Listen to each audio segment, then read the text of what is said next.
I changed these light bulbs in here quite a while ago. I didn't really change the bulb. I put a little rubber cover, a blue rubber cover, over each one of the little wedge-based bulbs. Okay, now these bulbs are 7.8 volts, 144 milliamps, I believe, is what they're rated at. That's what the schematic showed, if I remember right. And I put these little, rubber covers over them I purchased on the internet. And yeah, it turned the display from white, which I did not like, and it turned it blue, but it was not bright enough. I just didn't have the bright blue that I wanted. It's a softer blue. Some of you who watched my videos remember me doing that. Well, I came up with a brilliant idea that what I'm going to do... Why is this camera not focusing? Ah, there we go. I came up with a brilliant idea that what I wanted to do was get rid of the rubber covered bulbs, and see if I can't go with an LED instead, a nice bright LED at minimal cost. Here's the LEDs I came up with. I like these things a whole lot. They're ultra bright. They're used primarily in cars, and they're interior lighting. They're rated at 12 volts, and they're three-sided. They have LEDs on three sides. Let me see if I can get down here and show you what I'm talking about. These are really cool. Here's a bigger blow-up of what they look like. And again, they're just wedge-based. They just plug right in there. Here's the three sides right here. That's what they look like when they're lit up.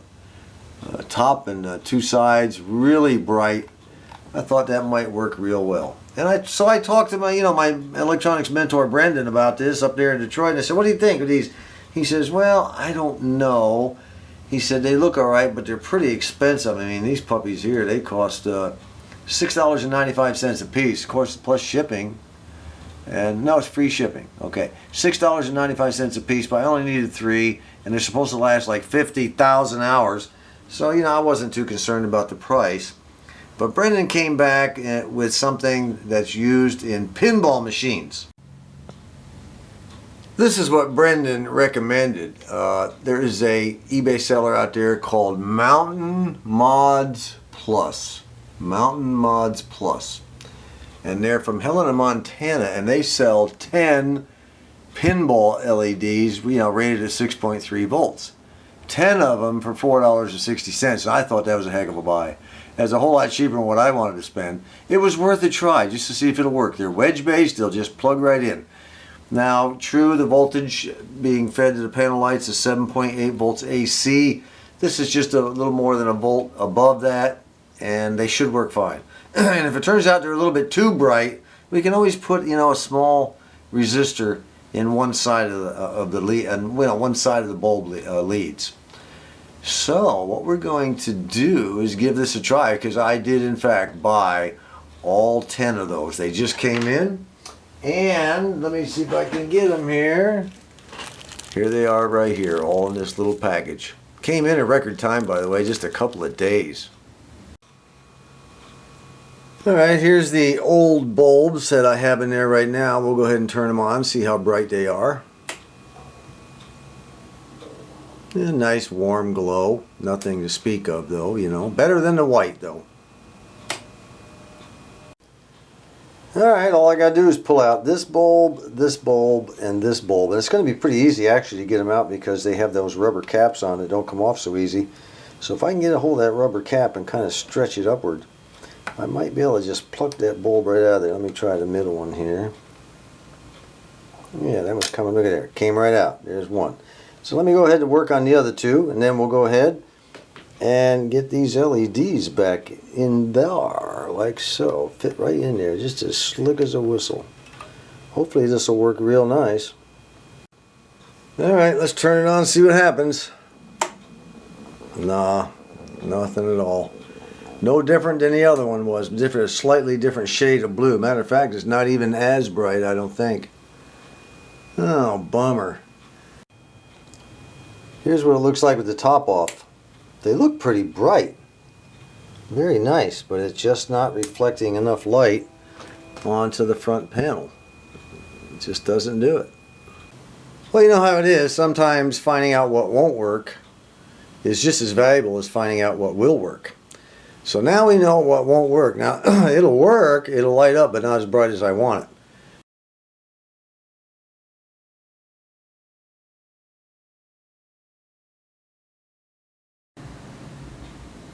We have attempt number 2. For those of you who watch my videos, you know I just got back from Texas to a karate tournament down there for a few days over the weekend. And while I was gone, my electronics mentor, Brendan, you know, he realized that the bulbs we tried initially, or the LEDs we tried initially, just weren't up to the job. So he dug around the internet, and he came up with these flexible LEDs, super brights. And the good thing about being flexible is they can be bent at all kinds of angles. Look at that baby. I can bend it just like that. This is fantastic. They're supposed to be super bright. Now what I did was I went with green. I wanted to see if the green would help make things even brighter yet. So we're going to plug these in. We're going to wait till dark. And then we're going to go ahead and turn it on and see if we have a great improvement in the light on the dial here. There's what they look like now that they're installed. I was able to bend them around a quarter turn and bend them down to where they're facing the edge, hopefully the deeper part of the edge of the diffuser. And you know, the socket goes this way, but when I put the LED in it, it would have caused the LED to shine left or right, so I had to turn it around and face it that way. I had to do that with each of them. I think they're going to be okay. I was real gentle with them. I may have to readjust that one there just a tad. Let me see if I can do that. Yeah, I think we got it now. Alright, that's what's going to happen. And hopefully they'll work. Incidentally, these flexible LEDs, these flex LEDs they call them, I bought them off of cointaker.com. Alright, here goes. You're all going to see it at the same time I am. It's gotten dark outside, so let's go ahead and flip the switch to see what we got this time. Ooh, whoa! Wow, check that out. Holy mackerel. Man, I like that. That's green. I think we're going to go ahead and leave it like that. I like that a lot. Alright, now keep in mind you can get purple and pink and blue and red and all kinds of flexible LEDs for your stereo receiver. I think we have found the answer thanks to our good buddy and my mentor, Brendan up in Detroit. And you know, I don't think I've ever given that old boy a shout out. And we're going to do that right now when we end this video. Shout out to our buddy Brendan.